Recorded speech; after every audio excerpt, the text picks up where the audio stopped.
Há cerca de 10 dias, o clima é de tensão no Rio de Janeiro. O Exército ocupou as ruas, principalmente a região da comunidade da Rocinha. Paralelo a isso, aqui no Rio Grande do Sul, Gravataí também vive uma situação de insegurança. Mesmo com reforço no policiamento, a cidade ainda registra um número de homicídios acima do normal nos finais de semana. Para saber se o caso do Rio de Janeiro pode se repetir no Rio Grande do Sul, nós vamos conversar com a socióloga e especialista em segurança pública, Aline Kerber, e o secretário de Segurança de Canoas e ex-chefe da Polícia Civil do Estado, Ranolfo Vieira Júnior. Boa noite, sejam bem-vindos. Boa noite. Quero dizer que, mais uma vez, é um prazer, uma satisfação muito grande estar participando aqui do programa Conexão RS da Ubra TV. Seja bem-vindo, secretário, Aline também. Obrigada. Bom, curiosamente, eu até mandei uma foto para o pessoal da nossa produção durante o final de semana, mas precisamente na segunda-feira, porque eu fui para o Rock in Rio cobrir, né, pela Mix FM, pela Ubra TV, e acabei passando pela Rocinha na quinta-feira, antes das coisas efetivamente acontecerem e o Exército tomar essa medida, junto ao Governo Federal e à Secretaria de Segurança do Estado do Rio de Janeiro, e depois passei, aí sim, já com o Exército, né, posicionado na Rocinha, e me chamou a atenção também a movimentação das tropas que passavam na frente da cidade do Rock, antigo Parque Olímpico, ainda Parque Olímpico, mas que foi construído para as Olimpíadas. Ou seja, de certa forma, eu vi de perto, não a movimentação na Rocinha, mas vi a movimentação do Exército, o que me chamou a atenção. Né? É comum a gente ver, por exemplo, no 7 de setembro, a movimentação das Forças Armadas, mas no dia a dia, você vê um urutu, sei lá qual era aquele anfíbio que passava ali por mim, um tanque, enfim, chamou a atenção. Isso que está acontecendo, isso que a gente viveu, a gente já teve a Força Nacional aqui, né, a presença no Estado. Isso pode se repetir no Rio Grande do Sul, na opinião de vocês, especialmente em pontos como Gravataí ou algumas comunidades aqui da região metropolitana? Bom, vamos começar a tentando fazer uma análise da situação concreta do Rio de Janeiro. Né? Vamos fazer uma análise até um pouco maior, vou tentar fazer uma análise um pouco maior. Em realidade, a gente tem que entender, eu acho que a Aline vai concordar nesse aspecto comigo, a segurança pública como um sistema, né? E que vários fatores têm influência nesse sistema, e, em realidade, as polícias, a segurança pública propriamente dito, é apenas um elo dessa corrente. Né? Nós temos várias questões muito anteriores à questão da segurança, e aí não vou aqui me dedicar muito, explanar muito essa questão, mas educação, habitação, emprego e uma série de outros fatores que vêm, a família, os valores na família, que vêm muito antes da questão da segurança pública propriamente dita. Então, é o primeiro registro que eu gostaria de fazer. Segunda questão específica com relação ao Rio de Janeiro. Essa situação do Rio de Janeiro, infelizmente, não é uma situação nova. É uma situação recorrente de décadas. Né? Se nós formos fazer uma análise retrocedendo um pouco mais no tempo, nós vamos verificar, pegando aí 20, 30 anos atrás, que quem dominava, né, era o cenário da jogatina, do jogo do bicho, etc. E as polícias, infelizmente, aquela época, ao menos, muito corruptas, tanto a Polícia Militar quanto a Polícia Civil, enfim, e essa coisa foi avançando até que chegou um determinado momento em que o tráfico de entorpecentes passou a ser o número 1 desse cenário. Né? Então, essa é uma situação que vem há décadas. Nós tivemos, e aí eu posso dar esse depoimento, um depoimento quase pessoal, quando eu fui chefe de polícia aqui no Rio Grande do Sul, no período de 2011 a 2014, eu tive a honra de presidir o Conselho Nacional de Chefes de Polícia Civil do Brasil no período 2011-2013, Aline. Então, eu conheci muito de perto a realidade da segurança pública em várias unidades federativas em vários estados do Brasil. E eu me recordo, isso não faz muito tempo, que o Rio de Janeiro era um dos exemplos positivos que nós tínhamos. Né? A era Beltrame, por assim dizer, as unidades de polícia, UPPs, as UPPs, o Rio de Janeiro pagando bem o seu servidor da área, as pessoas saíam de outros estados para fazer concurso nas polícias do Rio, se andava no Rio de Janeiro muito tranquilamente, a redução do indicador, que é o principal indicador, que é a questão dos crimes de homicídio, dos crimes dolosos contra a vida, também ocorreu nesse período, né? Ou seja, se trabalhou ali com integração gestão das polícias, Sim. se trabalhou com inteligência e se trabalhou com investimento. Isso, de uma hora para outra, há cerca de 2 anos, com essa questão da corrupção instalada no poder político do Rio de Janeiro, que me parece que não tem no cenário nacional um outro estado que seja tão envolvido nisso, começa a desmoronar esse sistema, e aí nós chegamos a esse momento de agora, né? Então, me parece que tem essa questão de ser recorrente esse problema, mas tem, sim, muito presente a questão do momento vivido pelo Rio de Janeiro, em que os servidores públicos estaduais estão há 90 dias sem receber, não sabe quando vão receber, tem fila para receber uma cesta básica. Como é que um policial militar vai ter condição moral, eu diria assim, de fazer o enfrentamento da criminalidade, enfim, desempenhar a sua função? Então, são vários fatores, no meu modo de ver, que acabam colaborando para esse momento crítico que nós estamos Eu vou seguir nessa linha lá. do secretário e agora vou para o início da conversa. Aline, essa ideia de sistema, né, que envolve o sistema de segurança pública, muito se disse após a era Beltrame, na sua saída, e onde as coisas começaram, de que as UPPs foram um primeiro estágio, mas que, a partir dali, o Estado não continuou progredindo dentro dessas comunidades, trazendo esses outros elementos, como a educação, como a cidadania, né? E aí esse processo, além da crise financeira, que muito bem disse o secretário, nos lembrou agora, também não teve esse segundo passo, digamos assim, um segundo passo na entrada do Estado nessas comunidades. Dá para a gente pensar por aí, tem dos dois, né, desses dois fatores, a crise do Estado do Rio de Janeiro e também esse segundo momento que ficou faltando? Primeiramente, boa noite. Boa noite, secretário Ranolfo, um prazer. A gente está fazendo esse diálogo aqui, Bives. Primeiramente, há, de fato, uma crise política, moral e econômica no Rio de Janeiro, o que nem de perto o Rio Grande do Sul está enfrentando. As UPPs foram instaladas em 2008, no Rio de Janeiro, e o Beltrame saiu em 2016. E a avaliação que se tem das UPPs, o mundo todo olhou para essa política estadual de segurança como um case, né? E a avaliação que se tem é que houve o PP policial, mas não houve o PP social. Então, faltou, de fato, um aporte maior da assistência social, saúde, educação, né?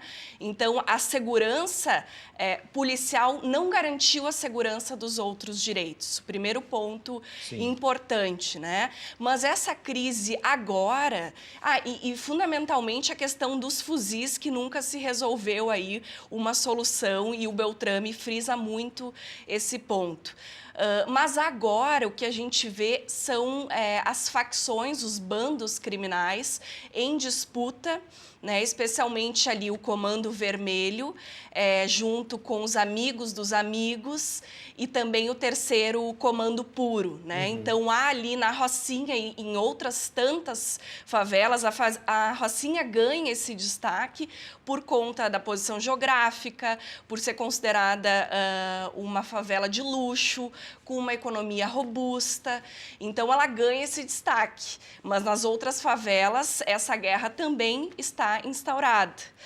Então, é bem importante que se diga isso, né?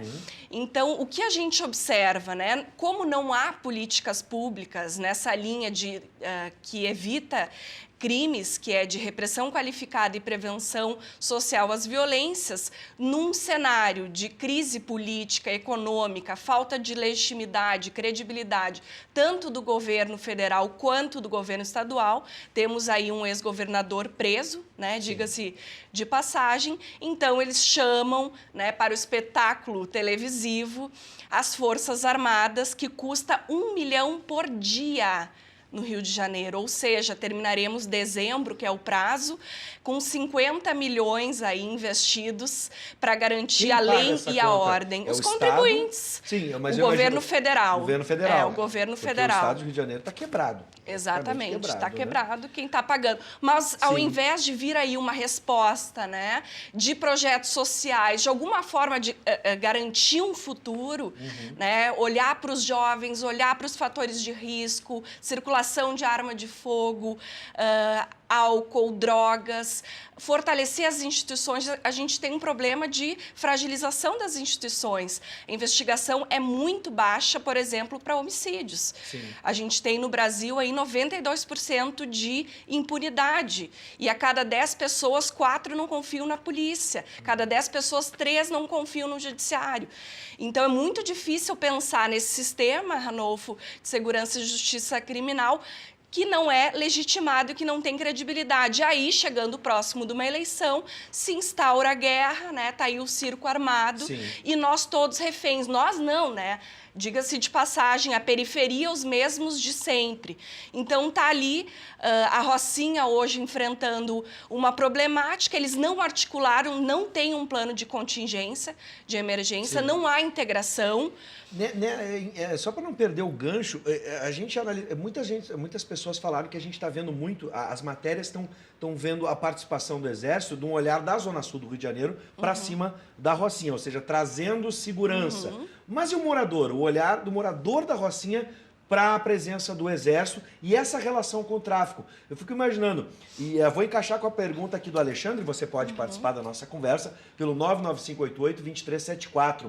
O Alexandre de Alvarado pergunta, o tráfico, suas consequências não são apenas fruto das desigualdades sociais, mas também da sua demanda. E aí eu fico pensando, muito dinheiro rola ali, o tráfico de drogas, movimenta... E a cocaína ali, Exatamente. né? A venda de cocaína é muito dinheiro. Esse dinheiro circulando, isso não acaba gerando uma certa... eu fico pensando se as pessoas dentro da comunidade, desacreditadas no judiciário ou na polícia, não enxergam no traficante uma outra instituição empoderada com isso, trazendo, por exemplo, ordem para dentro da comunidade, a sua ordem.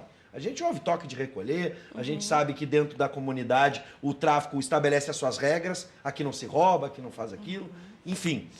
Houve agora uma grande taxação aí em relação ao gás e aos mototáxis. Também foi um dos estopins, né? Mas, de fato, o NEM, que é o grande líder ali dos amigos da facção, está preso desde 2011, mas continua com poder territorial. É impressionante. Essa é a grande questão. E o governo federal fala o quê? Responsabilidade dos estados de gerirem as cadeias, se desresponsabiliza e aí, quando se faz varredura, se encontra arma de fogo, celular. Então, assim, até presídios federais a gente não pode, de fato, confiar. Antes de ir para o telespectador, a Aline falou do poder bélico, do poderio bélico desses traficantes. Na sua experiência, secretário Ranolfo, ele é superior à da polícia, como todo mundo diz? Sem sombra de dúvidas, né? De que o poder bélico dessas organizações criminosas é muito superior ao da polícia, né? E mais, o que eu verifico, e aí a expertise do dia a dia, né? A experiência nossa, isso vem num crescente alarmante, né? Pegar o Rio Grande do Sul, para nós aprendermos um fuzil, uma arma de calibre proibido ou restrito, se eu retroceder 10 anos, era coisa muito difícil, né? Hoje, praticamente, não tem dia que as polícias não aprendam no Rio Grande do Sul já armas com esse poder, né, desses calibres de uso restrito ou proibido. Isso no Rio de Janeiro, então, não se fala, né? E aí nós temos uma outra questão, que é a questão de fronteira. Nós temos aí milhares de quilômetros de fronteira praticamente aberta, em que não há qualquer fiscalização e essa arma entra tranquilamente, essa é a verdade, né? Então, a questão de fronteira também é um problema de segurança pública, se não direto, indiretamente, que acaba trazendo reflexos dessa natureza. Eu vou aproveitar o que a Aline falou, especificamente da resolutibilidade dos crimes de homicídio, para dizer uma experiência que nós tivemos aqui no Rio Grande do Sul. Quando nós assumimos aqui, o índice de elucidação de homicídios no Rio Grande do Sul por parte da Polícia Civil era de 18%. De cada 10 homicídios, a polícia apontava a autoria em 2. Nós criamos o Departamento de Homicídios e Proteção à Pessoa, instalamos delegacias especializadas nos 11 municípios mais violentos, que, à época, somados, os 11 municípios representavam 74% dos homicídios do Rio Grande do Sul, e conseguimos, em um ano e pouco, conseguimos atingir um nível de resolutibilidade de 75%, 74%, 76%. Um índice de primeiro mundo. Mas aí, Aline, entra outros fatores, né? A começar pelo sistema de justiça criminal, o sistema legal. o tribunal do júri, né? São duas fases, por assim dizer. A morosidade do júri. Aí tu aponta a autoria, se busca uma prisão, em regra o judiciário nesse tipo de crime acaba decretando a prisão preventiva e tal, só que pela morosidade do próprio sistema, a pauta do júri hoje de Caxias do Sul, de Porto Alegre, é para daqui 3, 4, 5 anos. Né? A média de 8 anos.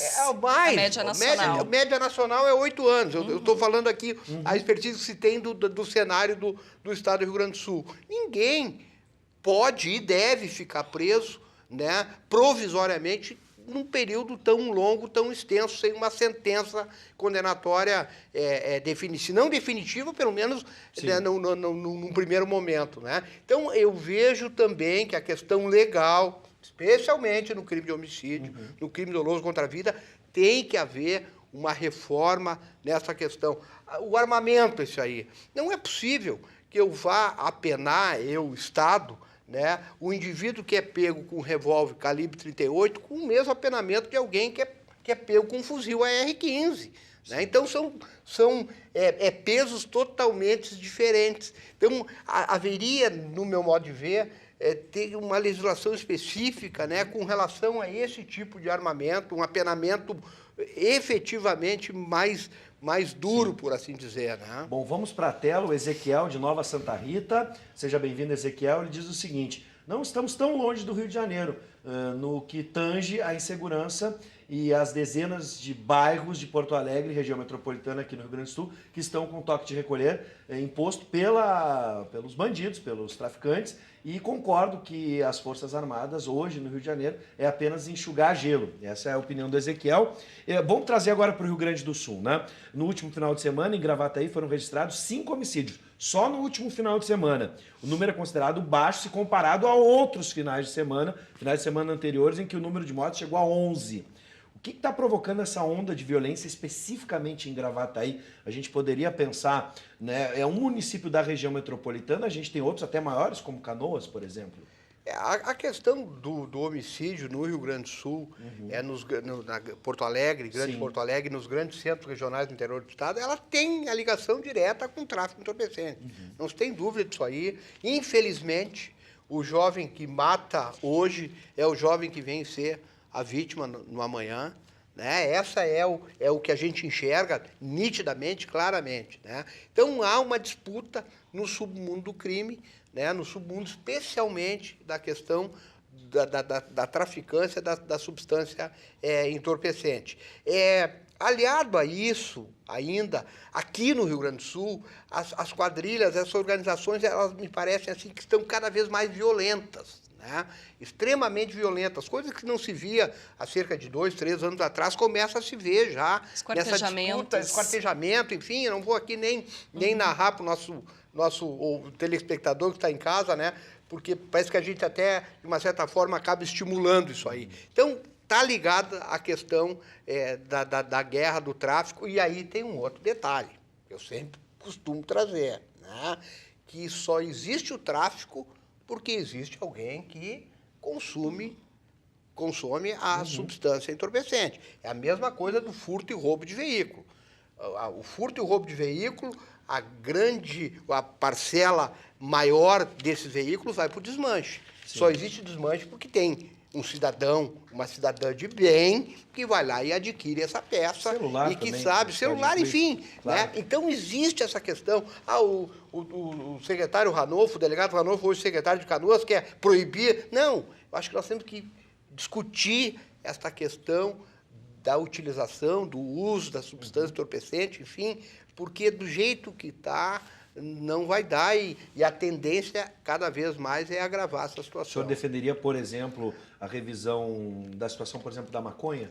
Não, eu infelizmente, aqui talvez seja contraposto aqui pela Aline. Sim. Eu acho que não passa, no meu modo de ver, pela legalização, até pelo contrário. Né? Mas tem outras políticas públicas, né, de saúde, enfim, que poderiam ser, se bem aplicadas, teriam um reflexo direto aí. Aline. Com certeza, a questão, temos que revisar essa política de guerra às drogas, ela que está gerando toda essa questão, mas eu não queria deixar a responsabilidade toda no tráfico de drogas, queria ampliar um pouco, porque senão a gente tira também, invisibiliza outras violências ou outras dinâmicas sociais perversas, como a questão da violência doméstica, a violência de gênero, o racismo, a homofobia, as censuras que têm acontecido, como da exposição queer, né? As violências nos ônibus, a gente viu no Rio de Janeiro, inclusive, a questão de um senhor, né, de um rapaz que ejaculou numa pessoa aqui num supermercado de Porto Alegre. Em Canoas tivemos uma situação ontem de um homem que foi preso pela Guarda Municipal numa passarela do centro da cidade, estava se masturbando enquanto as mulheres passavam. Então, infelizmente, é uma realidade presente. Né? Então, a gente tem que trazer visibilidade e, fundamentalmente, precisamos de um plano nacional de redução de homicídios, colocar isso no centro da política, que os governadores, os prefeitos tenham liderança nessa temática, faça a construção de um plano baseado em evidências a partir da gestão da informação. Aqui em Canoas temos o Observatório da Segurança Pública, que faz esse monitoramento, mas é muito residual. E aí nós, dia 22 de agosto, lançamos no Rio Grande do Sul, o primeiro estado a lançar no Brasil a campanha Instinto de Vida. O secretário Schirmer assinou a carta compromisso com a campanha para reduzir em 50% os homicídios na América Latina em 10 anos, o que significa salvar 365 mil vidas, mas nós precisamos avançar nessa agenda, né? Então, assim, o monitor da violência do G1 e do Fórum Brasileiro de Segurança Pública fizeram um levantamento de uma semana, de 21 a 27 de agosto, dos homicídios no Brasil, quase 1.200 homicídios, e mostraram ali que a questão do tráfico de drogas não é o principal motivador, né? Nós temos aí a motivação ainda pouco definida, isso também gera problemas lá no judiciário, e aí nós temos 1.200 vítimas de homicídios em uma semana no Brasil, que significa um Boeing 737, por exemplo, caindo com 150 pessoas por dia, né? E se isso acontecesse, seria, né, teria uma grande repercussão, manchete, né? sem dúvida. Mas as vítimas que morrem, né, que são pobres, negros, homens, jovens de periferia, essas vidas não têm valor e o Estado escolhe exterminá-las, né? Bom, dá para a gente só finalizar, pelo menos com a ideia, me parece, a gente acompanha isso até mesmo nas novelas da Rede Globo, a gente acompanhou há pouco tempo, de que se o Estado não está igual ao Rio de Janeiro hoje, mas pelo menos há uma ligação, pelo menos indiretamente a gente sabe que as participações das facções no Brasil inteiro hoje já estão espraiadas, já estão interligadas. Secretário. Eu assim, para resumir o final, e a Aline coloca uma questão que para mim é fundamental, vontade política. Sem vontade dúvida. política é fundamental no trato da questão da segurança pública. Se eu fosse resumir aqui a nossa conversa hoje, eu ficaria nessa questão, centralizaria nessa questão. Vontade política. Muito bem, quero agradecer, Aline, seja sempre muito bem-vinda ao programa. Obrigada, Bivis. Secretário, muito obrigado por nos atender, a gente sabe que a agenda sempre é bastante complicada, mas muito obrigado por estar aqui com a gente e boa sorte no seu trabalho.